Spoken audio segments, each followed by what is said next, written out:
Sahabat IKB, senang dapat menjumpai saudara. Saya Pendeta David Rustandi dari GKI Kota Wisata. Renungan kita hari ini 31 Desember 2025 berjudul Berikanlah Hati yang Bijaksana. Didasarkan pada 1 Raja-Raja 3 ayat 5 sampai dengan yang ke-14. Sebelumnya mari kita berdoa.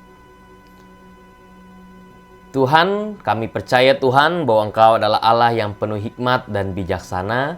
Dan pada saat ini Tuhan, kami bersama-sama ingin merenungkan firman-Mu agar kami bisa memperoleh hati yang bijaksana. Mampukanlah kami Tuhan sehingga kami dapat mengerti dan melakukannya. Dalam nama Yesus Kristus kami berdoa. Amin. Yang akan menjadi pusat permenungan kita adalah 1 Raja-Raja 3 ayat 9. Berikanlah kepada hamba-Mu ini hati yang penuh pengertian untuk menjadi hakim atas umat-Mu dan dapat membedakan antara yang baik dan yang jahat. Sebab siapakah yang sanggup menjadi hakim atas umat-Mu yang besar ini? Dengarkanlah firman Tuhan. Pada 5 November 2024, di hadapan komunitas akademik di Universitas Kepausan Gregoriana Roma, Paus Fransiskus dalam pidatonya menyebutkan sebuah istilah spiritualitas Coca-Cola. Banyak orang cenderung memilih keimanan yang mudah, nyaman, dan ringan. Easy, comfortable, and light.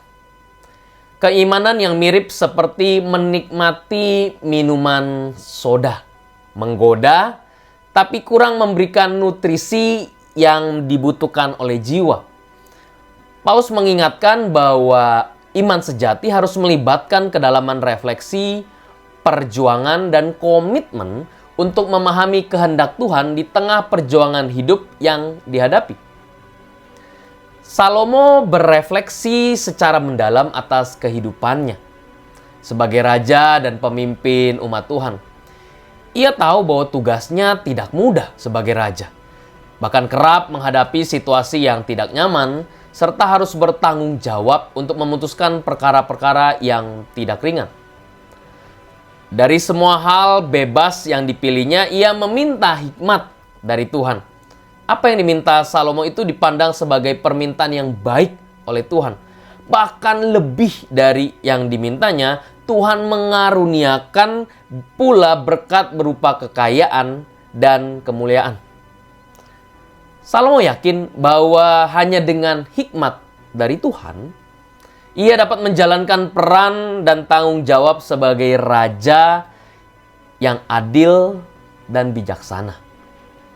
Yud, tanpa kerendahan hati dan keheningan batin untuk sejenak berhenti serta memeriksa diri, 31 Desember 2025 ini akhir tahun yang akan menjadi lintasan waktu dalam hidup kita.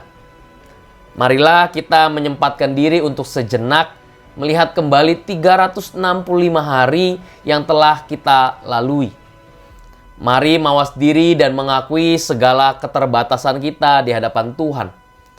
Dan mohonlah dengan sungguh kepada Tuhan agar mengaruniakan hikmat-Nya. Supaya nanti pada tahun baru yang akan datang kita dimampukan untuk menjadi pribadi yang semakin bijaksana. Mari kita berdoa. Tuhan, kami percaya bahwa hikmat dan kebijaksanaan hanya dari-Mu saja. Mampukanlah kami Tuhan untuk memahami, mengerti, dan kami mau Tuhan memperoleh hati yang bijaksana. Bisa membedakan mana yang benar dan mana yang jahat. Dan kami hanya hidup seturut dengan perintah-Mu. Di akhir tahun ini Tuhan, kami mengingat akan kebaikan-Mu Tuhan. Dan biarlah pada saat kami, di momen ini kami merefleksikan diri kami untuk menjalani tahun mendatang. Mampukanlah kami ya Tuhan. Hanya dalam nama Yesus Kristus kami berdoa. Amin. Demikian renungan kita hari ini. Jangan lupa untuk subscribe, like, dan bagikan kepada yang lain. Tuhan memberkati.